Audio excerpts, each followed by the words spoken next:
Tuwing Mayo, ipinagdiriwang sa Quezon Province ang Pahiyas Festival. Kada Disyembre naman, meron silang Payas Festival kung saan ang mga bahay pabonggahan naman sa Christmas decors. Nariyang may mga kiping na itsurang parol, meron din silang Parade of Lights. Pero mula nung nagkapandemya, ang Payas Festival natigil. Lumamlam ang kanilang Pasko. Pero ngayong Disyembre, ang ilang kabahayan nagsisimula muling magliwanag.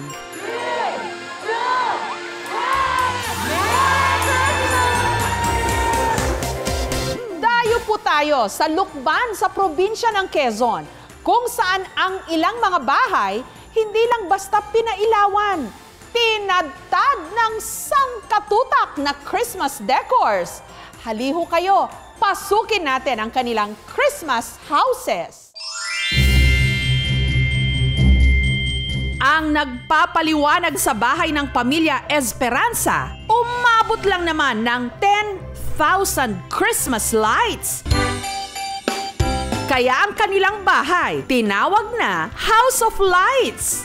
At dahil pangarap ng kanilang pamilya na makapunta ng Paris para makita ang Eiffel Tower, mukhang ang Eiffel Tower na ang nag-adjust. Ito ang lumapit sa kanila. Pag-akyat ng kanilang rooftop, nandoon ang 20 feet na replika ng Eiffel Tower. Kamusta naman kaya ang bill nila sa kuryente? Ang tinaas po ng amin pong electric bill nasa 4,000 pesos po. Meron po kaming 4 na circuit breaker. Meron pong naka-assign na linya ng kuryente sa bawat circuit breaker po na ito. Ang mga magulang ni JM, nagtitinda lang daw noon ng mga damit at gulay sa palengke. Dati po kasi talaga tuwing nagse-celebrate po kami ng Christmas ay sapat na po ang isang Christmas tree na 4 feet. Hanggang lumago ang kanilang negosyo. Spirit of giving. At ito nga pong sa pagde-decorate po namin, nakakapagbigay po kami ng saya sa mga tao pong nakakita.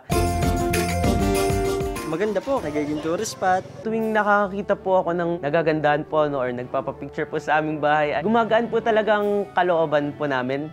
Sa umaga, parang normal na bahay lang ito sa Lukban, Quezon. Pero pagkagat ng dilim, ang buong bahay nagniningning.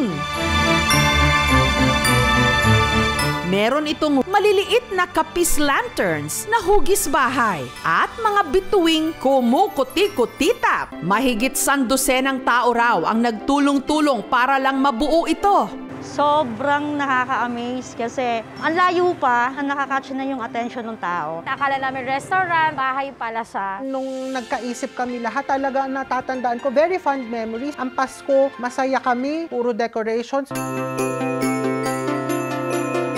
Pagpasok naman sa loob ng bahay, So maligayang pagdating po sa aming dining room at living room. may mataas na Christmas tree, soldiers sa sala, at nakaabang naman sa hagdan ang kanilang Christmas elves, mga alalay ni Santa Claus. Layunin po namin is makapagpasaya po ng tao sa paligid po namin. Sulit po ang pagod at ang gastos po. Kilala ang pamilya ni Namigi dahil sa restaurant nilang Tatak Lukban. Ang main theme is yung Pahiyas Festival. Dala-dala namin ang Pahiyas Festival, hindi lang dito sa Quezon.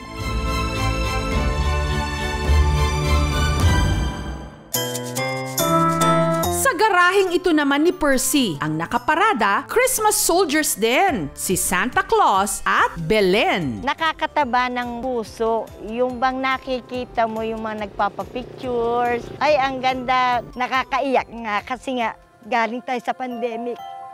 Yung sa decor man lang ito, makapagpasaya kami. Picturean ko kayo, family ko, para kumpleto. 1, 2. Talagang yung spirit ng Christmas ay damang-dama natin. Pero ang talagang hugot ni Percy sa paglalagay ng Belen. Meron ako kasing isang anak na nagkasakit. Sabi ko, Lord, buhayin mo lang ang lahat. Gagawin ko ang lahat na magagawa ko para sa ibang tao. Ibinigay niya yun sa akin, sa aming pamilya. Kaya bilang pasasalamat, Itong Belen, ito yung spirit ng Christmas talaga eh. Sabi ko nga, bumalik uli kayo pag malapit na ang Pasko. You may come to Lukban dahil you are assured na magiging safe kayo dito kasi ay regular na minomonitor po ng LGU para sa kaligtasan ng mga turista at syempre sa host community na rin namin. Ilang tumbling na lang o kembot pa, Pasko na! Mas masaya syempre kapag kasama ang mga mahal sa buhay. Pero kung hindi kaya, Christmas is in the heart. Thank you for watching, mga kapuso. Kung nagustuhan niyo po ang videong ito, subscribe na sa GMA Public Affairs YouTube channel. And don't forget to hit the bell button for our latest updates.